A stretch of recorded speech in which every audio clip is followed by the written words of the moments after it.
Hi, this is Sarah from Card Crazy Cook. I have a dimensional project today for you. We're going to be using the rustic tree and bramble collage dies from Memory Box. I also used the lush green paper pack. I chose two of the lighter colors and I trimmed them down to 4 1/4 by 5 1/2. I chose a light green and a mid green.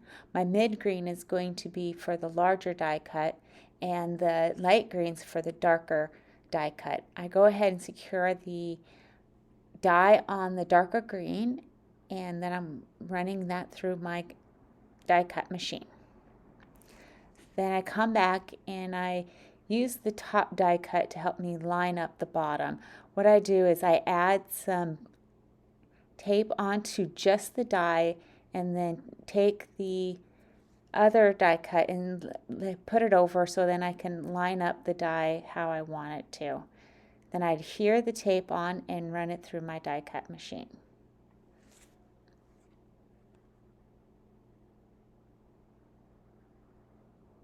Okay, now that it's die cut, I'm going to make my background. I'm going to ink blend to make a sunset. And the colors I used is squeezed lemonade, spun sugar, and tumbled glass. I also chose the oxide for an easier, better smoothing. I used the bottom die cut to see how far up I need to blend my yellow. This I sped up for you guys so you can see, so it's not so long watching it. It seems like it does take forever to watch somebody ink blend a background. It just takes time, and watching that is not fun. So speeding it up here, I've used the squeezed lemonade, blended that up to where I could see it through the die, and then started with the spun sugar in the center. Trying to blend it back and forth a little bit into the squeezed lemonade, making a little orange color. Then I took the tumbled glass and then I'm going to start ink blending from the top of my paper down into the pink. This will take a while and I will set it to music.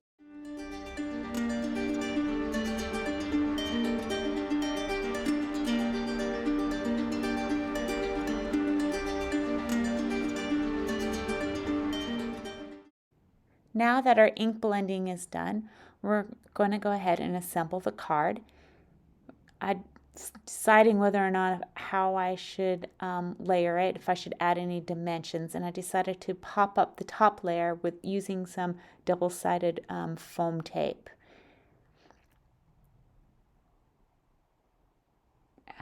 Here I have adhered all the tape. I'm using some older tape that I picked up that I'm not really that happy with. It's really difficult to remove the backing from the tape. You have to use a pick and pick at it until I get it just right underneath the lining, and then I can finally pull it up. So it's not one I use, but I'm almost out of my favorite, which is the 3M double adhesive. So I go ahead and center that onto the top of the other die cut. Straighten out my paper, and then I will go ahead and adhere it to the top of my sky background. I reach for my favorite double-sided adhesive, which is a tape runner 3M, and it's permanent dots. This is a more expensive and harder to find tape runner, but it's just the perfect tape to use. You can put it down and pull it back up, and it's not going to ruin your project, to make sure you're lining everything up right. So here I go and put it on the back of my background, and then I'm going to adhere it to my A4 size card base. And this is a side folding card base. It would be good to do a top folding as well, but I had a side fold waiting to go. Next, I'm going to go ahead and cut out my Easter eggs using the 1/2 egg die set. I'm using the smaller two, and I also chose to use the pastel glitter paper from Memory Box, and cut out the two smallest dies. I figured those were the perfect size to go onto the card. I chose a pink, a blue, and a yellow that matched my sky background and the glitter paper to die cut all my eggs out of. Once I die cut all my eggs, I go ahead and arrange them in how I want them to be. I fiddle around with them, different scales, different sizes, different colors, making sure not to stick the same two colors next to each other, eggs tilting one direction and another direction, clustering some eggs together and leaving some eggs apart, just kind of making it where you're not uniform anything, and so your eyes wander throughout the picture. It's kind of what you're wanting to do when you're doing any type of an arrangement like this. And I go ahead and adhere all my eggs to the card.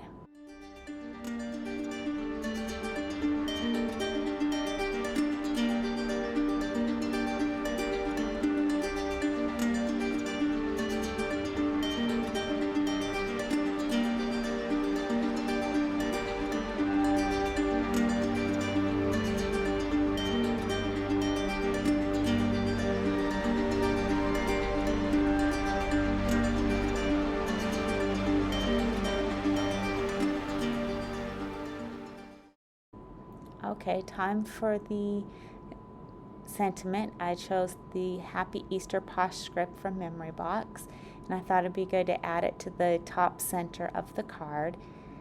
I went back to the pink glitter paper. I figured that would be the best color to use. The blue was too close to the blue in the sky, and the yellow was too washed out with the green. I go ahead and die cut that out using my Sidekick. And then when I remove these delicate dies, you can see I wiggle the paper back and forth to try to loosen up the die cut away from the paper, and this way it doesn't bend the paper as much. I'll go ahead and add my adhesive to the back of the die. Okay, and center your Easter sentiment in the center of the card. I hope you enjoyed this tutorial, and check out the Memory Box blog for the supply list. See you next time.